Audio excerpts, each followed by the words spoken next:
جمعے کے دن درود و سلام پڑھنے کی بڑی برکتیں، بڑی فضیلتیں، بڑی عظمتیں ہیں۔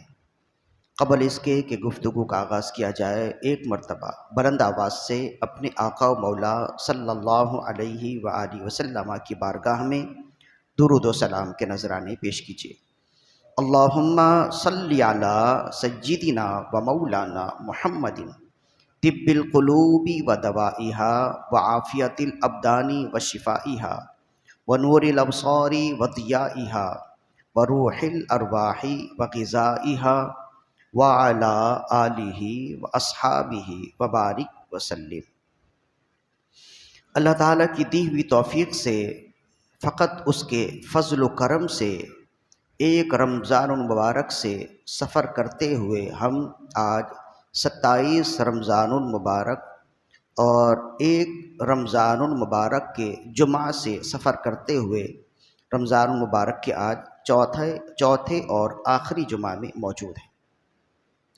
یوں ہی وقت گزرتا رہتا ہے، دن اور سالوں میں تبدیلیاں ہوتی رہتی ہیں۔ جس نے عمل کر لیا اس نے اپنے گزرے ہوئے دنوں کو اپنے لیے ثواب کا ذخیرہ بنا لیا، اور جس نے عمل نہ کیا اس نے اپنے گزرے ہوئے دنوں کو اپنے خلاف گواہ اور حجت بنا لیے۔ وَلْتَنْظُرْ نَفْسٌ مَا قَدَّمَتْ لِغَدٍ، ہر شخص دیکھے اس نے کل کے لیے کیا بھیجا ہے۔ اسی کو کہتے ہیں محاسبہ نفس۔ ہر شخص اپنے آپ کا محاسبہ کرے۔ آج یہ جمعہ کا دن ہے اور رمضان المبارک کے آخری جمعہ کو جمعۃ الوداع کہتے ہیں۔ اس کا صحیح تلفظ واو کے زبر کے ساتھ ہے، جمعۃ الوداع۔ عام طور پر استعمال میں اسے جمعۃ الوداع کہتے ہیں، واو کے زیر کے ساتھ، جو صحیح تلفظ نہیں ہے۔ ہمارے ہاں تو تلفظ کا بہت ہی زیادہ فقدان ہے، حتیٰ کہ ٹی وی اینکر بھی اس قدر غلط تلفظ استعمال کر رہے ہوتے ہیں جو نیشنل ٹی وی پہ بیٹھے ہیں، اس لیے کہ اب اردو کی طرف تو توجہ ہے نہیں نا، ہر شخص تو دوسری زبان کی طرف ہی توجہ کرتا ہے۔ تو اب ہماری اردو بدتر نہیں ہوئی، ابتر ہو گئی۔ تو جمعۃ الوداع یہ صحیح تلفظ نہیں ہے، جمعۃ الوداع یہ صحیح تلفظ ہے۔ اور اسی طرح کسی کو آپ رخصت کہتے ہیں تو کہتے ہیں الوداع، تو یہ بھی صحیح تلفظ نہیں ہے، الوداع یہ صحیح تلفظ ہے۔ وداع کا مطلب ہوتا ہے چھوڑ دینا، تو جمعۃ الوداع کا مطلب ہوا اب رمضان کا وہ جمعہ ہے جو ہمیں چھوڑ رہا ہے یا ہم اسے چھوڑ رہے ہیں۔ تو کہتے ہیں الوداع، مطلب یہ ہے کہ اب آپ نے ہمیں چھوڑ دیا اور ہم نے آپ کو چھوڑا۔ قرآن مجید میں الوداع کا لفظ تو نہیں ہے، اس کا امر موجود ہے دع، جو سورہ احزاب میں ہے۔ انا ارسلناک شاہدا ومبشرا ونذیرا وداعیا الی اللہ باذنہ وسراجا منیرا وبشر المؤمنین بان لهم من اللہ فضلا کبیرا ولا تطع الکافرین والمنافقین ودع اذاہم، کہ پیارے حبیب ہم نے آپ کو انا ارسلناک شاہدا ومبشرا ونذیرا، ہم نے آپ کو گواہ بنا کر بھیجا، خوشخبری دینے والا، ڈر سنانے والا بنا کر بھیجا، وداعیا الی اللہ باذنہ وسراجا منیرا، اور اللہ کی طرف اللہ کے حکم سے بلانے والا بنا کر بھیجا، اور آپ کو ہدایت کا روشن چراغ بنا کر بھیجا۔ وبشر المؤمنین بان لهم من اللہ فضلا کبیرا، اور مومنین کو خوشخبری ہو کہ بے شک یہ اللہ کا بہت بڑا فضل ہے۔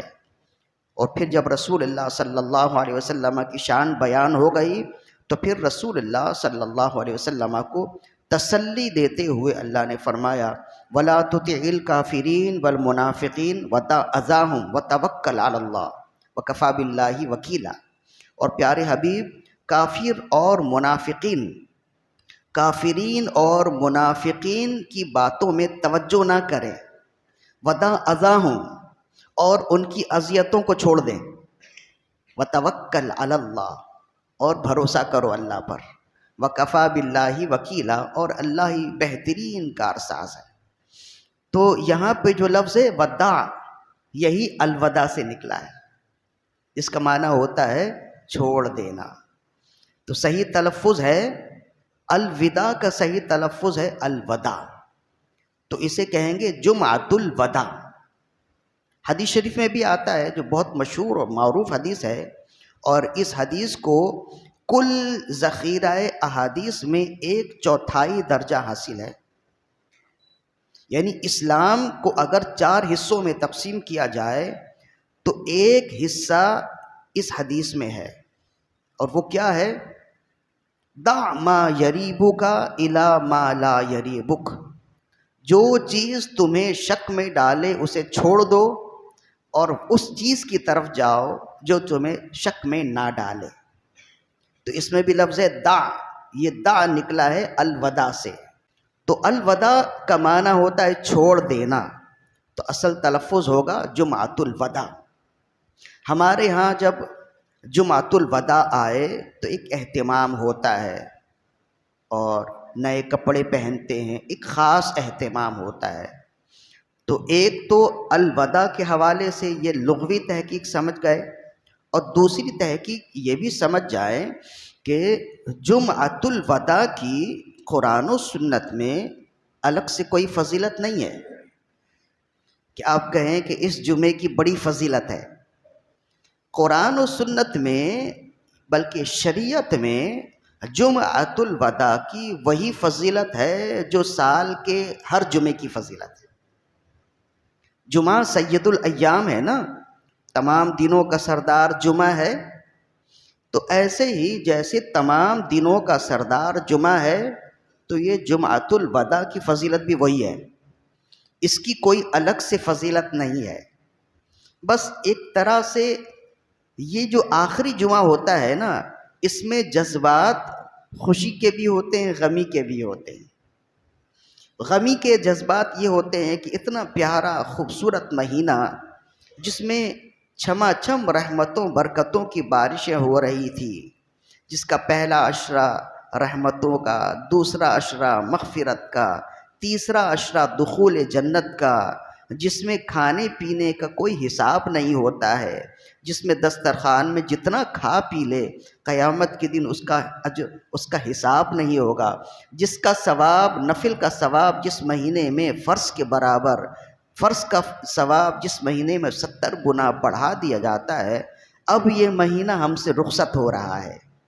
تو یہ جذبات ہوتے ہیں غمی کے، اور ایک خوشی کے جذبات بھی ہوتے ہیں کہ اب چند دنوں کے بعد وہ عید الفطر آنے والی ہے، جس میں خود رسول اللہ صلی اللہ علیہ وسلم نے ارشاد فرمایا کہ عید الفطر میں اللہ تعالیٰ اتنے بندوں کو بخشتا ہے کہ پورے رمضان جتنے بندوں کو بخشتا ہے اس سے زیادہ فقط چاند رات میں بخشش ہوتی ہے۔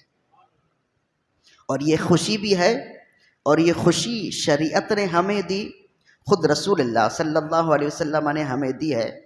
تو یہ جمعۃ الوداع خوشیوں اور غموں کا ایک سنگم ہے، اس میں جذبات خوشی کے بھی ہوتے ہیں کہ اس کے چند دنوں بعد عید الفطر ہے، عید سعید ہے، اور غمی کے جذبات بھی ہوتے ہیں کہ اب ماہ رمضان اتنا خوبصورت مہینہ ہم سے رخصت ہو رہا ہے، نہ جانے آئندہ سال ہمیں اس کی زیارت ہو پائے گی یا نہیں ہو پائے گی۔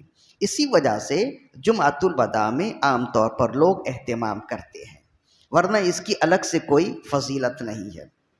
تو یہ 2 باتیں تھیں جو بہت اہم تھیں، جو ہم سمجھتے تھے کہ اسے بتا دینا چاہیے۔ اب اسے یاد رکھنے کی کوشش کیجیے گا، اور جب آپ اپنی زندگی میں اس کا تلفظ کریں تو الوداع کے بجائے الوداع کہا کریں۔ قرآن مجید کی جو اس آیت مقدسہ کی تلاوت کا شرف حاصل کیا، جس میں اللہ تعالیٰ نے ارشاد فرمایا من جاء بالحسنۃ فلہ عشر امثالھا، کہ جو ایک نیکی لائے تو اس ایک نیکی کا اجر و ثواب 10 گنا ہے۔ اور یہ اللہ تعالیٰ کا فضل ہے کہ انسان کوئی ایک عمل کرے تو اس ایک عمل کا ثواب 10 گنا بڑھا دیتا ہے۔ لیکن اگر گناہ کرے ومن جاء بالحسنۃ فلہ عشر امثالھا ومن جاء بالسیئۃ فلا یجزی الا مثلھا، اور کوئی اگر گناہ کر لے، گناہ کا درجہ اتنا ہی ہے جتنا ہے، ایک گناہ تو ایک ہی ہے۔ تو یہ بھی اللہ کا بہت بڑا فضل ہے نا۔ تو رب تو چاہتا ہی ہے کہ کوئی بھی دوزخ میں نہ جائے، ہر ایک جنت میں ہی جائے۔ اور خود قرآن مجید میں کئی مقامات پر ہے، ما یفعل اللہ بعذابکم ان شکرتم وآمنتم وکان اللہ شاکرا علیما۔ اللہ تمہیں عذاب دے کر کیا کرے گا اگر تم اللہ کی بارگاہ میں شکر گزاری کرو اور اس کا مان لو، تو وہ تمہیں کیوں عذاب دے گا؟ کوئی اپنے ہاتھ سے بنائی ہوئی کسی چیز کو بگاڑنا تھوڑی چاہتا ہے۔ اللہ نے خلقت بیدی، میں نے اپنے ہاتھ سے بنایا، دست کرم سے بنایا۔ دنیا کی ہر چیز کے بارے میں فرمایا ہم نے کن سے بنایا، اور انسان کے بارے میں فرمایا ہم نے اپنے ہاتھ سے بنایا۔ تو اتنے پیار سے انسان کی تخلیق ہوئی، تو کیا اللہ چاہتا ہے کہ کوئی دوزخ میں جائے، کوئی آگ میں جلے؟ نہیں چاہتا۔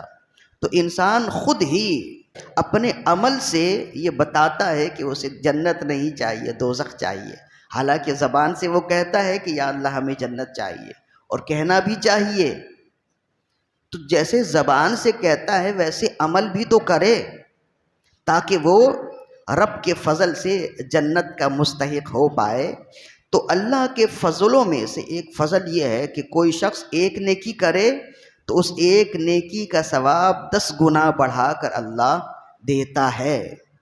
اور تو کیا پھر صرف 10 گنا ہی ہے، بلکہ ایک دوسری جگہ ارشاد فرمایا کہ 700 گنا تک بھی کسی کے اجر و ثواب میں اضافہ کر دیا جاتا ہے۔ اور اس کی مثال دی، فرمایا الذین ينفقون اموالهم کمثل حبۃ انبتت 7 سنابل فی کل سنبلۃ 100 حبۃ واللہ یضاعف لمن یشاء واللہ واسع علیم۔ فرمایا کہ نیکیوں کی مثال، اللہ کی راہ میں دینے کی مثال اور اس کے ثواب کی مثال ایسی ہے کہ ایک بیج ہے، حبہ کہتے ہیں بیج کو، ایک بیج ہے، اس سے ایک پودا نکلا جس میں 7 شاخیں ہیں۔ کمثل حبۃ انبتت 7 سنابل فی کل سنبلۃ 100 حبۃ، اور ہر ایک شاخ میں پھر 100 شاخیں ہیں، تو 700 گنا ہو گئے نا۔ تو فرمایا یہی نیکیوں کی مثال ہے کہ کوئی ایک بیج، ایک نیکی ہے، اس ایک نیکی سے 7 نیکی بنی، اور 7 نیکی سے 700 نیکی بن گئی۔ تو بسا اوقات اللہ ایک عمل کا ثواب 700 گنا بڑھا دیتا ہے۔ اور پھر کیا اتنا ہی ہے؟ فرمائے اتنا ہی نہیں ہے، واللہ یضاعف لمن یشاء، اللہ جس کے لیے چاہتا ہے اور بھی بڑھا دیتا ہے۔ کسی نے پوچھا کہ روزے کا ثواب کیا ہے؟ تو فرمایا انما یوفی الصابرون اجرہم بغیر حساب، یہ بھی قرآن ہے۔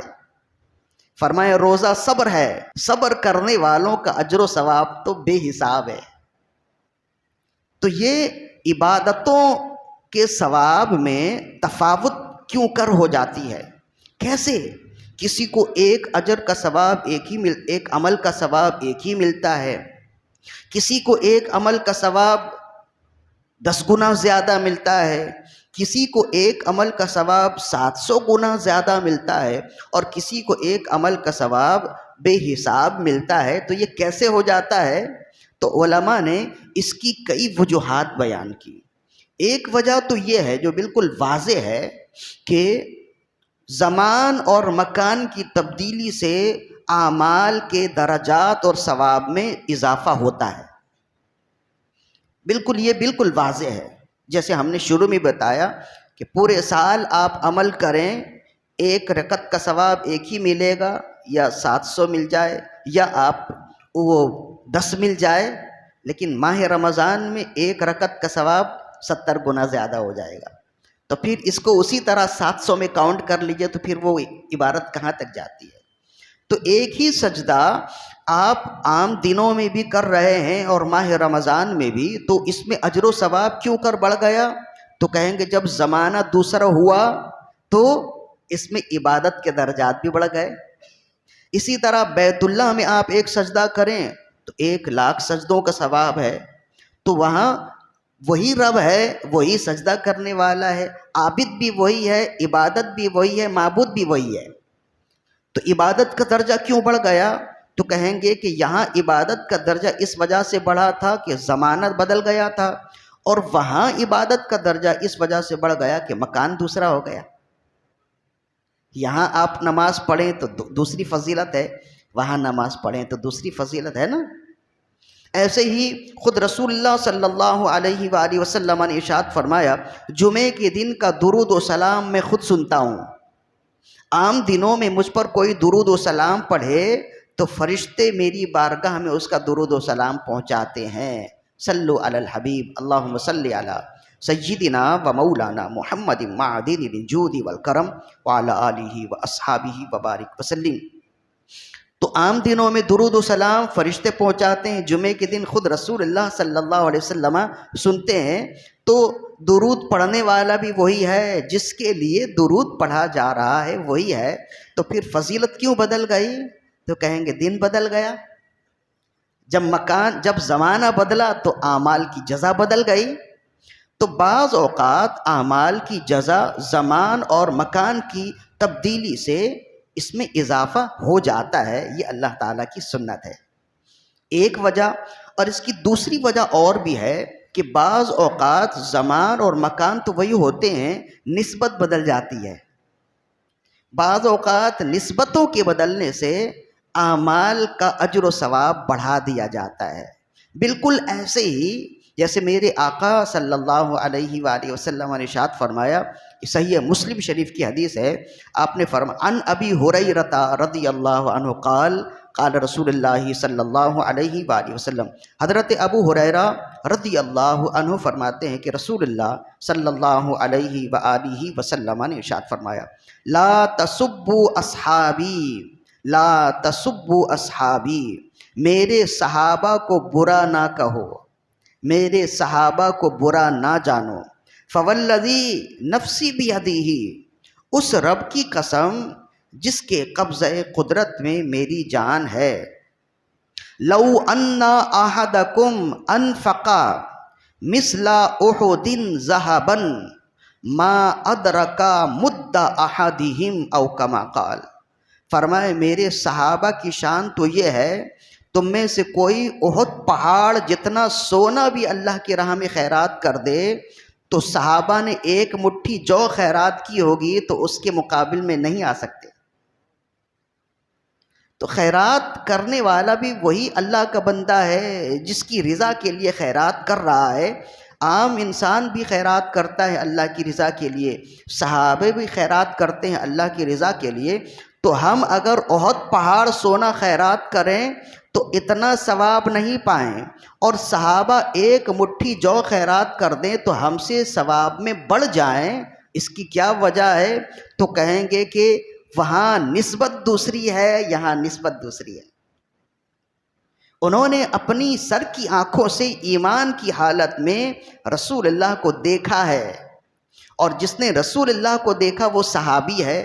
اور جب کوئی صحابی ہو جائے تو دنیا کا کوئی شخص اپنے اعمال سے بہت کچھ بن سکتا ہے، صحابی نہیں بن سکتا.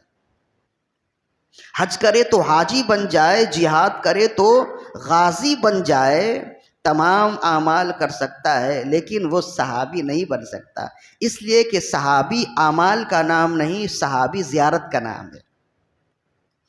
تو صحابہ کرام نے ایک مٹھی جو خیرات کر دی تو اس کا ثواب ہمارے سونے چاندی کی خیرات سے زیادہ ہو گئی. اس کی وجہ یہ ہے کہ انہیں جو رسول اللہ سے نسبت حاصل ہے، ہمیں وہ نسبت حاصل نہیں ہے. اس وجہ سے ان کا اجر و ثواب، کم عمل کا اجر و ثواب ہمارے زیادہ عمل سے زیادہ ہو گیا.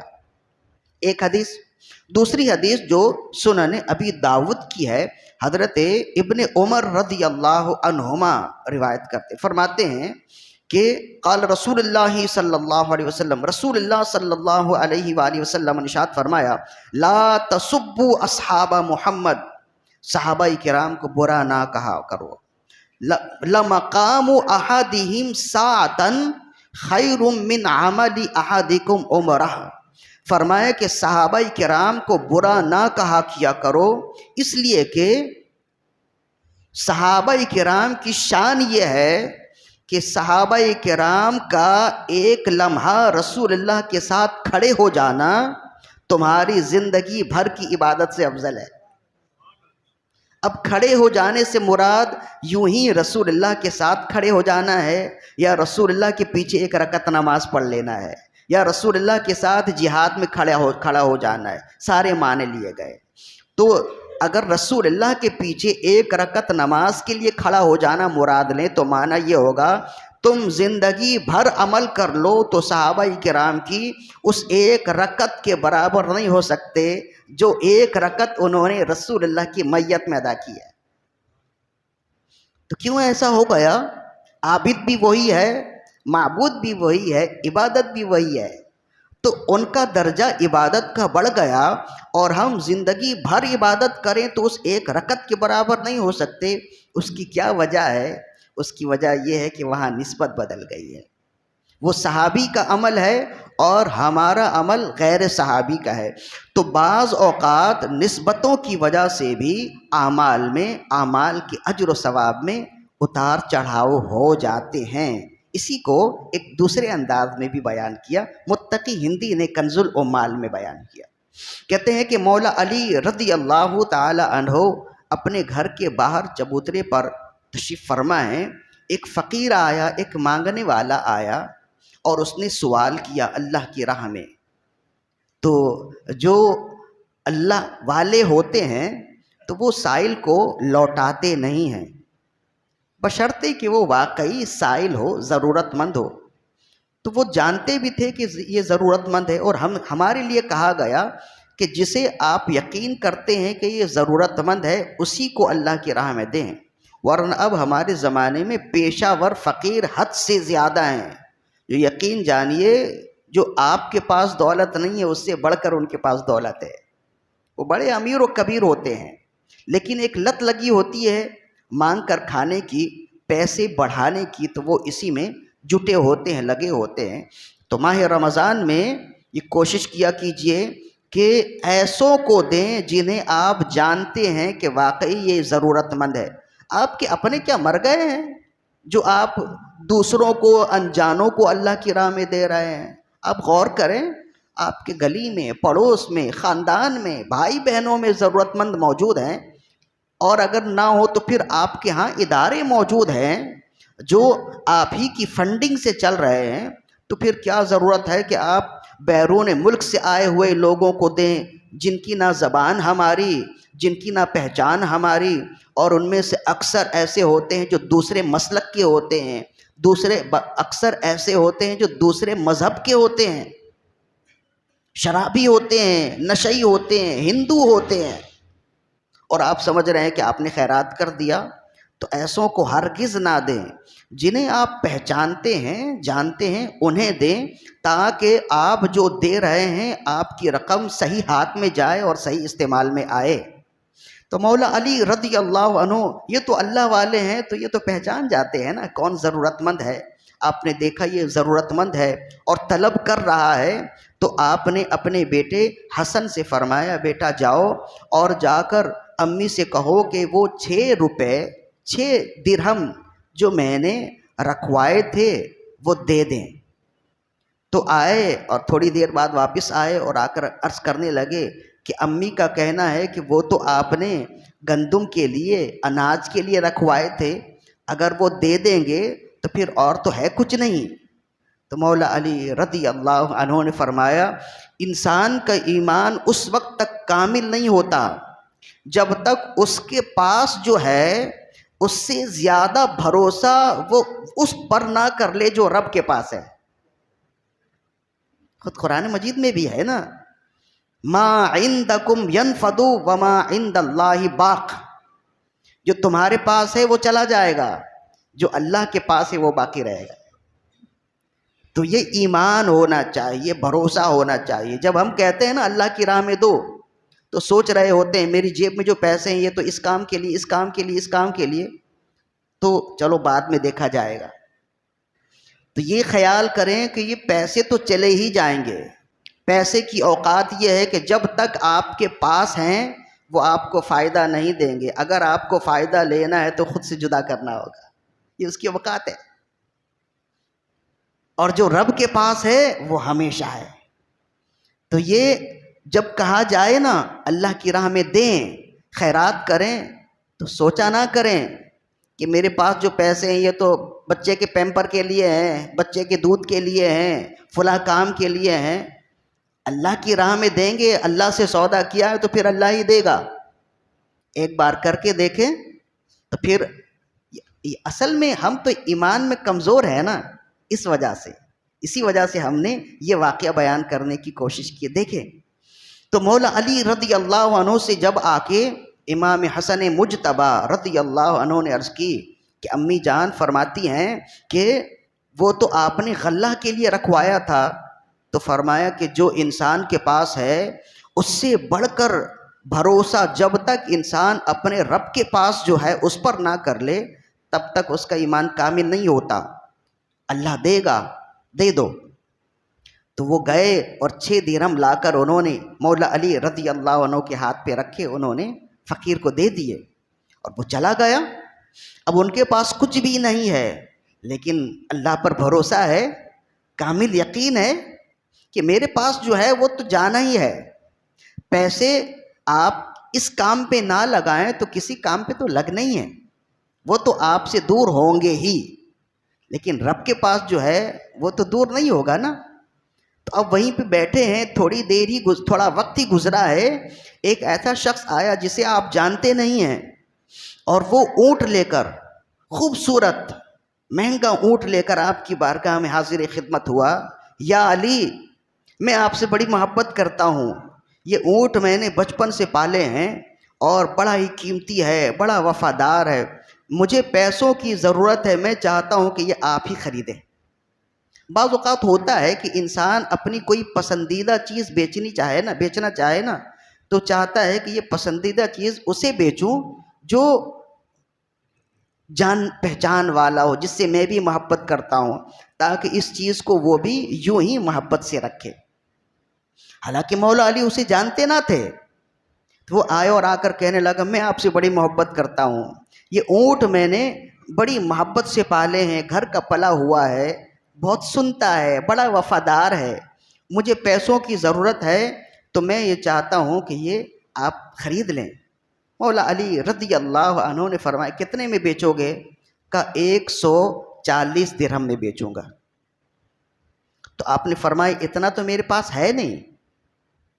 تو کہا کوئی بات نہیں ہے، کوئی بات نہیں ہے، میں آپ کے پاس بیچ جاتا ہوں، جب آپ کے پاس پیسے آئیں تو آپ مجھے دے دیجیے گا۔ سودا ہو گیا۔ آپ نے فرمایا میں تمہیں جانتا نہیں، تمہارا گھر نہیں جانتا، اگر میرا سودا ہو بھی گیا، میرے پاس پیسے آ بھی گئے، میں تمہیں کہاں تلاش کروں گا؟ کہا آپ کو تلاش کرنے کی ضرورت نہیں ہے، میں آپ کو تلاش کر لوں گا، میں آپ کو ڈھونڈ لوں گا۔ تو جب تسلی ہو گئی آپ نے کہا کہ ٹھیک ہے، اگر ایسا ہے تو سودا ٹھیک ہے۔ آپ نے سودا کر لیا، 140 درہم میں وہ اونٹ آپ نے اپنے پاس رکھ لیے اور وہ چلا گیا، نظروں سے اوجھل ہو گیا، دور ہو گیا۔ تھوڑا ہی وقت گزرا ہے کہ ایک اور شخص حاضر خدمت ہوا، یا علی یہ اونٹ مجھے بہت پسند ہے اور میں چاہتا ہوں کہ چونکہ اس سے آپ کی نسبت بھی ہو گئی ہے تو میں چاہتا ہوں کہ یہ اونٹ میں خرید لوں، کیا آپ بیچیں گے؟ آپ نے فرمایا میں بیچنے کے لیے تو کی نیت سے تو ہوں، بیچنا چاہتا ہوں، تو اگر آپ بیچنا چاہتے ہیں تو مجھے بیچ دیں، میں یہ خریدوں گا، اس لیے کہ آپ سے نسبت ہے، بڑی محبت ہے مجھے آپ سے۔ وہ بھی انجانا ہے، کبھی آپ نے اسے دیکھا نہیں، لیکن جب محبت کا اظہار کر رہا ہے تو محبت کا اظہار تو محبت سے ہی کرنا چاہیے۔ آپ نے فرمایا ہاں بیچوں گا۔ تو کتنے میں بیچیں گے؟ تو آپ نے فرمایا 200 درہم میں بیچوں گا، اس لیے کہ منافع بھی تو ہونا چاہیے نا۔ آپ نے 200 درہم میں وہ اونٹ بیچ دیے اور وہ اونٹ چلا گیا، اونٹ والا بھی چلا گیا، ادھر وہ نظروں سے اوجھل ہوا، ادھر وہ پہلا شخص خود ہی آ گیا، کہا کہ میں نہ کہتا تھا کہ میں آپ کو تلاش کر لوں گا، جب آپ کا سودا ہوگا تو میں اپنی قیمت لینے خود ہی آ جاؤں گا۔ وہ آیا، آپ نے 140 درہم اسے دیے جو آپ نے خریدے تھے، 60 درہم آپ نے بچے کے ہاتھ گھر پہنچا دیے۔ چند لمحوں میں یہ سارے معاملات نمٹ گئے۔ جناب سیدہ فاطمۃ الزہرا سلام اللہ علیہا نے پوچھا، جب مولا علی اندر گئے تو پوچھا یہ 60 درہم کیسے؟ تو فرمایا یہ 6 کے بدلے 60 ہیں۔ کیا تمہیں معلوم نہیں ہے؟ رب فرماتا ہے من جاء بالحسنۃ فلہ عشر امثالھا، جو اللہ کی راہ میں 1 دے تو 10 ملتا ہے، تو تم نے 6 دیا تو 6 کے بدلے میں 7 ملے ہیں۔ اب یہ واقعہ تو عجیب تھا، رسول اللہ صلی اللہ علیہ وسلم کی بارگاہ میں جیسے حاضر خدمت ہوئے تو دیکھا رسول اللہ صلی اللہ علیہ وسلم مسکرا رہے ہیں، گویا آپ کو سارا معاملہ خود ہی پہلے سے معلوم ہے۔ تو عرض کرنے لگے یا رسول اللہ صلی اللہ علیہ وسلم آپ کا یوں مسکرانا کیسا؟ فرمایا تمہارے واقعے سے تعجب ہوئی، تم تو تعجب کر رہے ہو اس پر، لیکن کیا تمہیں معلوم ہے یہ معاملہ کیا ہوا؟ فرمایا وہ جو اونٹنی تھی، وہ جو اونٹ تھا، وہ جنت کی اونٹنی یا جنت کا اونٹ تھا، اور پہلے جو بیچنے آئے وہ حضرت میکائیل علیہ السلام تھے، اور جو خریدنے آئے تھے جبریل علیہ تھے، وہ تمہاری مدد کے لیے آئے تھے، اور یہ بتانے آئے تھے کہ جس طرح تم نے اپنے پاس جو ہے اس سے زیادہ بھروسہ رب کے پاس جو ہے اس پہ کیا، تو رب نے بھی تمہیں اتنا دیا کہ جو رب کا وعدہ تھا، من جاء بالحسنۃ فلہ عشر امثالھا، کہ جو 1 نیکی لائے گا اس 1 نیکی کا اجر و ثواب 10 گنا زیادہ ہے۔ کتنا خوبصورت واقعہ ہے، ہمیں کتنا اچھا لگا سن کے، تو اس سے بھی زیادہ اچھا لگے گا جب عمل کریں گے۔ ہم عمل میں پیچھے ہیں اور باتوں میں آگے ہیں، جس کو ہم کہتے ہیں کہ ہم گفتار کے غازی ہیں، کردار کے غازی نہیں ہیں۔ تو کردار کے غازی بنیے، اپنے آپ کو عملی دنیا میں لائیے۔ بولنے والے سننے والے بہت کچھ ہیں، ساری دنیا بول رہی ہے، ساری دنیا سن رہی ہے، عمل کی طرف آئیے، اور یہ یقین رکھیے کہ جب آپ رب کی بارگاہ میں دیں گے تو رب کا وعدہ ہے کہ وہ تمہیں اسے 10 گنا زیادہ کر کے لوٹائے گا۔ جب رب کا وعدہ قرآن میں ہے، جب صحابہ کی زندگی اور صحابہ کے تیقن سے ہمیں یہ معلوم ہوا، تو پھر ہم پیچھے کیوں رہتے ہیں؟ ہم پیچھے کنجوسی کیوں کرتے ہیں؟ وہ ہم نے بتایا تھا نا کہ کنجوسی کی ایک ہی وجہ ہوتی ہے، ہر شخص کے پاس کچھ نہ کچھ ہوتا ہے، لیکن جب ایسی بات آئے نا اس کے ذہن میں 10 طرح کے خیالات آتے ہیں کہ یہ ہو جائے گا، یہ میں رقم اس کام پہ دے دوں تو میرا فلاں کام رک جائے گا، فلاں کام رک جائے گا۔ اور خود قرآن مجید نے کہا کہ یہ بھی شیطان کہتا ہے، الشیطان یعدکم الفقر واللہ یعدکم مغفرۃ واجرا عظیما۔ جب دین کی راہ میں نکالنے کی بات آئے تو شیطان تمہیں فقیری کا خوف دلاتا ہے کہ یہ نکال دو گے تو تمہارے گھر میں بھوک و افلاس کا سما ہو جائے گا، لیکن اللہ فرماتا، اللہ تم سے وعدہ کرتا ہے تمہیں وسعت دے گا۔ اب تمہارے لیے ہے تم شیطان کے ڈر میں آ کے جیب پکڑ کے بیٹھ جاؤ، دل تھام کے بیٹھ جاؤ، یا رب پہ بھروسہ کرتے ہوئے اللہ کی راہ میں نکال دو۔ تو اب میرا پیغام یہ ہے کہ ماہ رمضان المبارک، اب یہ تو آخری جمعہ ہے، اب اس کے بعد جو جمعہ ہے وہ یہ کیفیت نہیں ہوگی، نہ بولنے کی یہ کیفیت ہوگی، نہ دل کی یہ کیفیت ہوگی، دنیا داری میں ملوث ہو جائیں گے، وہ بات نہیں ہوگی، اور پھر نیکیوں میں بھی کمی ہو جائے گی۔ تو یہ جمعہ ہے، اس جمعے میں اللہ کی راہ میں صدقات و خیرات کرنے کی خوب کوشش کیجئے کہ کوئی شخص کتنا بھی مالدار ہو نا، اس کے پاس اس کی رقم بیکار کی نہیں ہوتی ہے، اس کے کام کی ہوتی ہے، اس لیے کہ انسان کا دل کبھی بھرتا ہی نہیں ہے پیسے سے۔ خود حدیث شریف میں ہے نا کہ انسان کو اگر سونے چاندی کی 2 وادی دے دی جائے وہ تیسرے کی تمنا کرے گا۔ کو یہ نہ سوچا کریں کہ یہ کام میرا، اگر میں نے اس کام پہ اپنی رقم لگا دی تو میرا یہ رک جائے گا۔ یہ بھروسہ کیجئے کہ آپ کی جیب میں جو ہے اس سے زیادہ مجھے بھروسہ اس پر ہے جو رب کے پاس ہے۔ ما عندکم ینفد وما عند اللہ باق، جو تمہارے پاس ہے وہ چلا جائے گا اور جو رب کے پاس ہے وہ باقی رہے گا۔ تو جو رب پر بھروسہ کرتا ہے رب اسے کبھی رسوا نہیں کرتا ہے۔